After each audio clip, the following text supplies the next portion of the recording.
அன்புள்ள அப்பா அப்பா யாருமே உன் போலில்லை மண்ணேலே.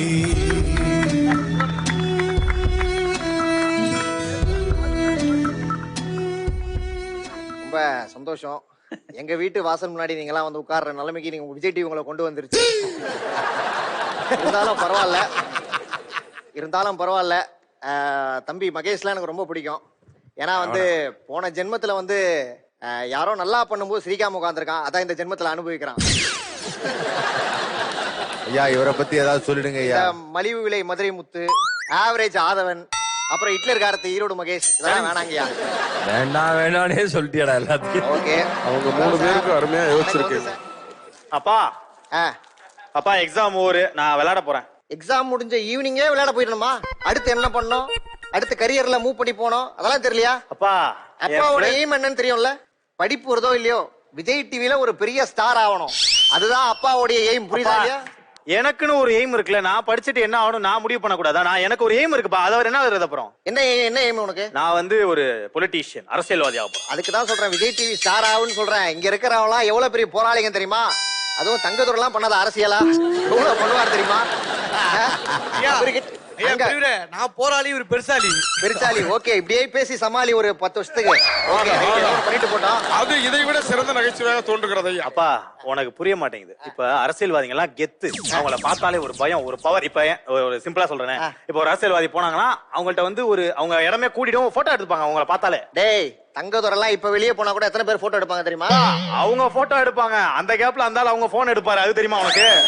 டேய் பாரு, அவரு போன் எடுக்கிறாரோ இல்ல எடிட்டர் கிட்ட பேசி இந்த கவுண்டர் எடுக்கிறாரோ அத பத்திலாம் எனக்கு கவலை இல்ல. கெத்துப்பா. இப்போ அவங்க காரே ஒரு மாசம் இருக்கும், அவங்க போனாங்கன்னா டோல்கேட்ல எல்லாம் ஃப்ரீயா விட்டுருவாங்கப்பா அரசியல்வாதினா. டேய் ராமர் அண்ணா போனாலே டோல்கேட்ல ஃப்ரீயா விடுவாங்கடா. அவர் காய்கறி லாரியில காலை மடிச்சிட்டு போறாரு, அவரே டோல்கேட்ல போறாரு. சேது இருக்காருல்ல, ஆமா, அவர்லாம் போனா கண்ணாடியை கூட திறக்க மாட்டாங்க. அண்ணன் சைடுல நின்று வெள்ளரிக்காய் வைக்கிறாரு, தட்டி டிஸ்டர்ப் பண்ணுவாரு. எவனும் கண்ணாடியை திறக்க மாட்டானுங்க. எல்லாருக்கும் ஒண்ணு வச்சிருக்கேன். நான் ஒண்ணு சொல்றேன்ப்பா, அரசியல்வாதிங்க மாதிரி எல்லாம் கிடையாதுப்பா. அவங்கதான் பவர், அவங்க சொல்றதா நடக்கும். அவங்க போனாலே ஒரு மாசம் அரசியல்வாதி ஆகிறேன். வாயில சொன்னா விஜய் ஸ்டாரா ஆக மாட்டியா? அப்ப ஏன் எய்ம் என்னடா? ஏன் எய்ம் என்னப்பா ஆகுறது? படிச்சு நாங்க அப்பா சொல்றதை கேளு. யார் மாதிரி எனக்கு வந்து நான் வந்து பெருசா கேட்கல. காயத்ரி மாதிரி வரணும், யாருக்கு இந்த கல்பாக்க காயத்ரி மாதிரி வரணும், அந்த சில்மிஷ சிவா மாதிரி வரணும், அந்த மாதிரிலாம் இல்ல. ஒரு ஆதவன், ஒரு மதுரை, ஒரு ஈரோடு மகேஷ், அந்த மாதிரி வா. அப்பா விஜய் டிவில எனக்கு ரொம்ப பிடிச்சது சூப்பர் சிங்கர் தான். Super singer, I like the show. Okay, super சிங்கர்ல ரெகுலரா வரவங்க யாரு சொல்லு? ரெகுலரா மாகாபா, பிரியங்கா, புகழ், பாலா, அதுக்கப்புறம் அந்த உதித் நாராயண் வயசுல பாடுற ஒரு பையன் வருவாரு, அவ்வளவுதான். இதுல எவன்டா சிங்கர் சொல்றான்? அதான் அந்த உதித் நாராயண் வயசுல பாடுறாரு சிங்கர் தானே அவரு. ஏய் அந்த பையனே நார்மலா பாடும்போது எவனும் என்கரேஜ் பண்ணலடா. அவன் மிமிக்ரி பண்ணும் போதாண்டா என்கரேஜே பண்ணானுங்க. எல்லா ஷோலையும் காமெடி தான்டா பண்ணிட்டு இருக்கா. சரி ஓகேடா, இப்ப ஃபேமஸ் ஆன ஷோ எதுடா? கரண்டானா குக்கு வித் கோமாளி. கோமாளில ரெகுலரா யாரடா பாக்குற? ரெகுலரா ரக்ஷன், நிஷா, புகழ், பாலா, அப்புறம் நம்ம பப்பு, அவங்க எல்லாம் வராங்க. அதுல யார் இருக்கா? அதுல யாராவது சமையல்காரன் இருக்காரா? சமையல் வெங்கடேஷ் பட் இருக்கு. வெங்கடேஷ் பட்டு இப்ப காமெடி பண்ணிக்கிட்டு இருக்காரா? காமெடி சரி, அதெல்லாம் விடு. மத்த ஷோலாம் இருக்குல்ல, ஆமா, காமெடியன்ஸை எடுப்பாங்க. ஆமா, இந்த ஷோல தாண்டா காமெடியனை உருவாக்குவாங்க. புரியுதா? அப்பா விஜய் டிவில நான் காமெடியன் ஆகிறேன். காமெடியன் ஆவறது மட்டும் ஃபிக்ஸ் பண்ணிக்காத, எதுலயுமே ஃபிக்ஸ் பண்ணிக்காத. ஏன்? காமெடியன் ஆகணும், அப்புறம் ஒரு சீரியல் ஆர்டிஸ்டா ஆகணும்டா. யோ நீ என்னையா சம்பாதிக்கிற காலத்துல சம்பாரிச்சு பிள்ளைகளுக்கு சொத்து சேர்த்து வைக்காம நல்லா என்னைய சம்பாதிக்க வச்சு என் காசுல மஞ்சள் குடிக்கலாம் பாக்குறியா? மஞ்சள் குளிக்கலாம் நான் ஏன்டா? டேய் சீரியல் எனக்கு நடிப்பு வராதுப்பா, எனக்கு நடிக்க வராது. யாரு உனக்கு நடிக்க வராது? உள்ள இருந்தே படிக்கிறேன்ப்பா, அப்புறம் ஃப்ரெண்ட் வீட்டுக்கு போய் விளையாட போறேன்பான்னு போய் குடிக்கிற. அதனால சொல்றேன் எனக்கு நடிப்பு வராது, நான் நடிக்கல. நான் வந்து இதாதான். அப்பா நடிப்பு வராது வாயில சொன்னா சார் எதுவுமே செட் ஆகாது. அப்பா நடிப்பு வராது பாப்பா, உண்மையிலே நடிப்பு வராதுப்பா. நடிப்பு வராது உனக்கு? நடிப்பு வராது எனக்கு. டேய் நான் சொல்றத கேள்றானா? எனக்கு நடிக்க வராதியா? என்ன பெரியவனா நீ? நான் சொல்றத கேள்றா. நடிப்பு வராது எனக்கு, நடிக்க தெரியாதியா? அதான் சார் இவனெல்லாம் நான் வளர்த்த பாருங்க. அதுவும் சொல்லக்கூடாது. என்ன சொல்லக்கூடாது? உன்னை தத்தெடுத்து வளர்த்ததே நான் ஃபோர்ஸ் பண்ணி வளர்க்கணுன்றதுக்காக தான்டா. அப்பா அப்பா யாருமே உன் போல் இல்லை மண்மேலே. கேட்க மாட்டேன். அப்பா அப்பா நீ பெத்த புள்ள இல்லையா? நான் தத்தெடுத்தியா? எனக்கும் அந்த டவுட் இருந்ததுயா. கரெக்ட் தான். எனக்கும் பெத்தெடுத்து வளர்க்கணும் தான் ஆசை. அந்த டாக்டர் முடியாதுன்னு சொல்லிட்டான். பாண்டியன் ஸ்டோர் பாப்பான் போலகுது 15 வருஷம் ஆவான்றான். அப்பா அது பாரதி கண்ணம்மா. பாரதி கண்ணம்மா. இல்லப்பா நான் அப்பா கரெக்டா ரெகுலரா விஜய் டிவி பாக்குறவன், என்ன சந்தேகப்படாத நீ, புரியுதா? அப்பா, நீ வந்து பெத்த புள்ள இல்ல, சின்ன பிள்ளை இருந்து என்னைய பாத்துக்கிட்ட படிக்க வச்சா எல்லாம் பண்ண. உனக்கு பெத்த புள்ள இல்லைங்கன்னு ஒரு அனாதையா தெரியறதுக்கு நான் பேசாம எங்கேயாவது போய் செத்து தொலைலாம்ப்பா. பாத்தீங்களா சார், நடிப்பே வராதுன்னா இப்ப எப்படி பிரிக்கிறான் பாருங்க. இதுதான் நடிப்பு. இதை அப்படியே அழகா ஒண்ணு பண்ணனா, அதே மாதிரி வந்து சீரியல்ல வந்து ஒரு டெடிகேஷன் இருக்கணும், ரெகுலரா போயிடணும். பா நீ ஓகே நடிக்கிறத கூட ட்ரை பண்ணிடுவேன், பட் அது ரொம்ப பிரஷரான வேலைப்பா சீரியல். ஏய் பிரஷர் இல்லாம காலையிலே வெள்ளன போகணும், அது ஃபுல்லா எப்ப முடிப்பாங்க, 10 மணி ஆகும் 12 மணி ஆகும், டப்பிங். ஐயோ சீரியல் வேணாம்பா. டேய் ஒரே நிமிஷம் இங்க வாயா, அப்படி நில்லு. தம்பிக்கு புரிய வச்சாதான் அவன் தெரியும் நினைக்கிறேன். இங்க நில்லு. இப்போ நீ வந்து டப்பிங்க்கு போற, இப்போ நீ லாஸ்டா ஒன்னு பேசுனே, அதை பேசு. அனாதையா இருக்கிறதுக்கு பதிலா எங்கேயாவது போய் செத்து சொல்லலாம். ஓகே, இப்போ நீ டப்பிங்க்கு போல, பேசு. டப்பிங்க்கு போல வெறும் வாய் மட்டாச. அப்பா இந்த மாதிரி இருக்கிறதுக்கு நான் செத்து தொலைலப்பா, என்ன பத்தி நீ என்ன நினைச்சப்பா நன்றாவியா இருக்கா? அதனாலதான் சொல்றேன், ரெகுலரா டப்பிங்க்கெல்லாம் போயிடணும். ஒரு நாள்லயே மாத்திருவானுங்க, அவ்வளவு நாள் நீ கஷ்டப்பட்டு ரிஜிஸ்டர் பண்ணிருக்கீங்க.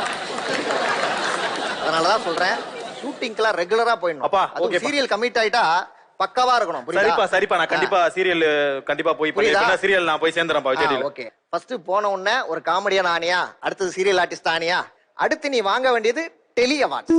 ஓகே ஓகேவா? இப்ப வாங்க. இப்போ நீ டெலி அவார்ட்ஸ் வாங்கிட்ட. ஓகே ஓகேவா? ஏதோ ஒண்ணு நீ கேட்டு வாங்கினே இல்ல அவங்களா கொடுத்தாங்களோ, ஓகேவா? வாங்கிட்ட. ஓகேவா? சரிப்பா. நீ வந்து அந்த மேடையில என்ன பேசுவ சொல்லு. இந்த அவார்டு வந்து நான் ஜெயிச்சதுக்கு காரணமே எங்க அப்பா தான். ஏன்னா அப்பா என்னடா பேசிக்கிட்டு இருக்க? அப்பா டேய் ஏன்டா அப்பாவை சாட்டிஸ்ஃபை பண்ணிக்கிட்டு இருக்க? அப்பாலாம் ரூம்ல கூப்பிட்டு, அப்பா பேமெண்ட் உனக்கு வந்துடுச்சுப்பா, எல்லாம் கரெக்டா இருக்குப்பா, நல்லா போயிட்டு இருக்கனாலே அப்பா சாட்டிஸ்ஃபைடா. அங்க இருக்கிறவங்களை சாட்டிஸ்ஃபை பண்ணு, அடுத்தது நகரணுமா இல்லையா? அவங்களுக்கு ஏதாவது சொல்லு. இப்ப பேசு, இப்ப பேசு. இந்த அவார்டு வந்து எனக்கு கிடைக்கிறது காரணம் முழுக்க முழுக்க என்னுடைய ப்ரொடியூசர்ஸ், டைரக்டர்ஸ், அப்புறம் என்னுடைய கோ ஆர்டிஸ்ட் அண்ட் ஃப்ரெண்ட்ஸ். அங்க உட்கார்ந்திருப்பாங்க, நிறைய கெஸ்ட் வருவாங்க. நான் பண்ண எல்லா ஷோஸ்லயுமே எனக்கு கிடைச்ச அந்த சப்போர்ட்னால தான் இந்த அவார்டு எனக்கு கிடைச்சது. கண்டிப்பா விஜய் டிவில வந்து இன்னும் நான் பல நாள் இருக்கணும். விஜய் டிவி தான் வந்து என்னுடைய வாழ்க்கை. நிறைய பேர் வந்திருப்பாங்க, அவங்கள பத்தி ஏதாவது சொல்லு. அப்புறம் என்னுடைய அண்ணன் தங்கதுரை, நீ அவங்கள மீட் பண்ணிருக்கவே மாட்டேன், சொல்லி விடு. தங்கதுரை, அப்புறம் சிலம்பாட்டம் சிம்பு தௌஃபிக், அவர்லாம் வந்து ரொம்ப பெரிய ஹெல்ப் பண்ணாரு. அப்புறம் பப்பு, எல்லாருமே எனக்கு ஹெல்ப் பண்ணாங்க. சோ எனக்கு சப்போர்ட் பண்ண எல்லாருக்குமே நன்றி. Thank you guys. Okay okay, கண்டிப்பா குரிஷி, இன்னும் நீங்க அடுத்த லெவலுக்கு போணும். கண்டிப்பா சூப்பரா. அப்பா நீ என்ன பண்ற? இல்ல அப்பாவும் சும்மா அதான் சூப்பர்பா, சூப்பர். போயிரலாமா ஜாயின்? இதுதான் நான் சொல்றேன், எதுக்குமே அவசரப்படக்கூடாது, பொறுமையா கத்துக்கணும் எல்லாத்தையும். இப்ப அப்பாவும் நீயும் ரெகுலரா ஒன்னாதான் ஷூட்டிங் வருவோம். ஆமா, புரியுதா? நீ நானும் ஒரே கார்ல தான் வருவோம், வந்து ஒன்னா போவோம். ஆனா நமக்கே தெரியாம ஒரு சில சர்ப்ரைஸ் ஏற்பாடு பண்ணுவாங்க விஜய் டிவில. உனக்கும் தெரியாது, எனக்கும் தெரியாது.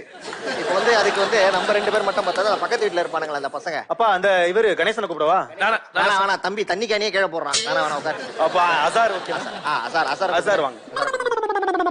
விஜய் அவார்ட்ஸ்ல உங்களுக்கு சர்ப்ரைஸ் இருக்கு, ஓகேவா? விஜய் அவார்ட்ஸ். ஆமா ஆமா, பாத்துங்க.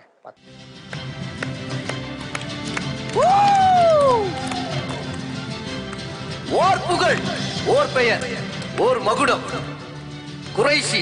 ஸ்டார் குறைஷி. ஸ்டார் குறைஷி. ஓ, ஸ்டார் குறைஷி. இவன் பெயர் சொல்லும் போதே ஒட்டுமொத்த தமிழகமே எழுந்து நின்று கை தட்டும். 2 பேர். இதோ அந்த குறைஷி விஜய் டிவிக்கு கிடைத்த சொத்து, விஜய் அவார்ட். குறைஷி சொல்லுங்க. ரொம்ப பெருமையா இருக்கு. எனக்கு ரொம்ப சந்தோஷமா இருக்கு. எனக்கு இவ்வளவு விஷயங்கள் நடக்குது, இவ்வளவு பாராட்டுகள் கிடைக்குது. பட் இருந்தாலும் ஒரு வேணாம், அது விட்டு. இல்ல சரி, ஓகே. எனக்கு நல்லா புரியுது குறைஷி. நீங்க கண்டிப்பா இந்த இடத்துல பேசியே ஆகணும். இந்த மேடை நீங்க பேசக்கூடிய மேடை. இல்ல எல்லாமே ஜாலியா இருக்காங்க, எல்லாமே ஹாப்பியா இருக்காங்க. அப்படி நினைக்காதீங்க. இல்ல உங்க மனசுல நீங்க 25 வருஷமா பூட்டி வச்சிருக்கிற ஒரு கதவை நாங்க ஓபன் பண்ணணும். நானே அவரை கூப்பிடுறேன்.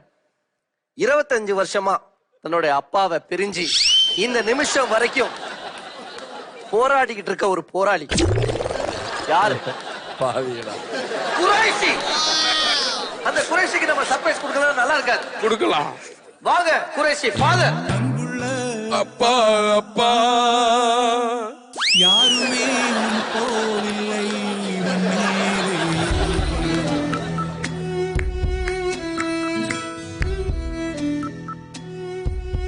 அப்பா இது பையனை நினைச்சு நீங்க பெருமை அடையலாம்ப்பா.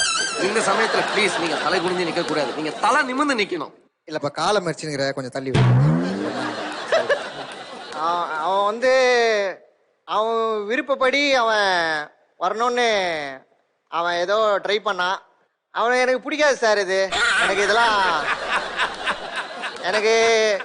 எனக்கு பிடிக்காது சார். இது நமக்கு எதுவும் வெளியில இருந்து பாக்குறோம், நம்ம வேலைக்கு போறோம், இது பண்றோம், நம்ம ஒரு 4 காசு சம்பாதிக்கிறோம், நமக்கு இதெல்லாம் புரியாது இது என்ன பண்றாங்கன்னு. ஃப்ரெண்ட்ஸும் கூட நிறைய பேர் பேசுவாங்க சார், என்ன உன் பையன் இப்படி இதுல போய் இது பண்றானே, மீடியால இருக்கிறானே, என்ன பண்றான் அப்படின்னாங்க. அதாங்க எனக்கு ஒரே ஒரு எய்ம் தாங்க, நான் வேற எதுவும் எனக்கு பெருசா இல்லை, என் பையன் எப்படியாவது விஜய் டிவில வரணுங்க. அப்பா விஜய் டிவில இத்தனை வருஷம் பண்ணதுக்கு தான் அவார்டு, இப்ப போய் விஜய் டிவில வரணும்ன்ற. அதாவது சார் ஒரு சில விஷயங்கள்லாம் வாயில சொன்னா புரியாது. அப்பா அப்பா அப்பா அப்பா அப்பா உன் மேல எல்லாம் தப்பு. அப்பா விஜய் டிவி பண்ணதுக்கு அவார்டு. ஏண்டா எவ்வளவு ஒரு பிளேவை பண்ணி அப்பா ஒரு இன்னசென்ட் பிளே பண்ணிக்கிட்டு இருக்கேன். அந்த இன்னசென்ட் பிளேவை பாக்குறவங்க உனக்கு உன் மேல ஒரு கிரேஸ் வரும்டா. சார் நான் கூட நல்ல ப்ளே பண்ணேன். தம்பி நீ அற்புதமா பண்ற, அதனாலதான் நீ அங்க இருக்கா, போய் உட்காரு, என்ஜாய் பண்ணு.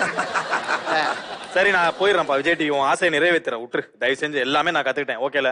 நீ இந்த ஒரு ட்ரைனிங்கோட ஒரு பப்ளிக் ஹேண்டலிங் தெரியல, உனக்கு எதுவுமே தெரியல, நீ அங்க போனா சத்தியமா எதுவுமே பண்ண முடியாது. அப்பா நான் எதுவுமே கிடைக்கல, வாய்ஸ் ஓவர் கொடுத்தாவது நான் பெரிய ஆளாயிருவேன். இவர் இருக்காரு நம்ம கோபி நாயர் சார், மரியாதை பெரிய ஆளாயிடுவேன். சின்ன திரை நட்சத்திரங்கள் ஒன்று திரண்ட ஒட்டுமொத்த விஜய் ரசிகர்களுக்கு என்டர்டைன் செய்ய காத்திருக்கிறது கலக்க போவது யாரு சீசன் 9 கிராண்ட் ஃபைனல்ஸ் உங்களுக்காக. இதோ எப்படிப்பா இந்த பாரா, வாய்ஸ் ஓவர் பண்றதுக்கு கோபி நாயர் அண்ணா இருக்காரு, எனக்கு வித்தியாசமா வெரைட்டியா ஏதாவது பண்ணு, கிரியேட்டிவா ஒரு வாய்ஸ் ஓவர் கிரியேட்டிவா பண்ணு. வெரைட்டியா அந்த புளி ரைஸ் லெமன் ரைஸ் அதெல்லாம் பண்ணுங்க. இந்த மாதிரிலாம் வேண்டாம், கிரியேட்டிவா பண்ணவா? கிரியேட்டிவா பண்ணு. இந்த முழு செட்டும் காமெடிக்காக போராடுகிறது. நினைவில் கொள்ளுங்கள், நாம் காமெடிக்காக போராட வேண்டும் தவிர காமெடிகளுடன் போராட தேவையில்லை. அவர்களை மதிப்புடன் நடத்துங்கள், முழு ஒத்துழைப்பு தாருங்கள், அவருக்கு எதிராக பாகுபாடு காட்டாதீர்கள். இதன் மூலம் இந்த ஷோ மக்கள் மனதை வெற்றி கொள்ளும். இணைந்து வழங்குவோர் கலக்கப் போவது யாரு சீசன் 9. Super super sir. எப்படி சார் பண்ணா? அப்பா பாத்தியா ஸ்டாண்டிங் ஓவேஷன் எப்படி பண்ண பாரு, கிரியேட்டிவிட்டியா.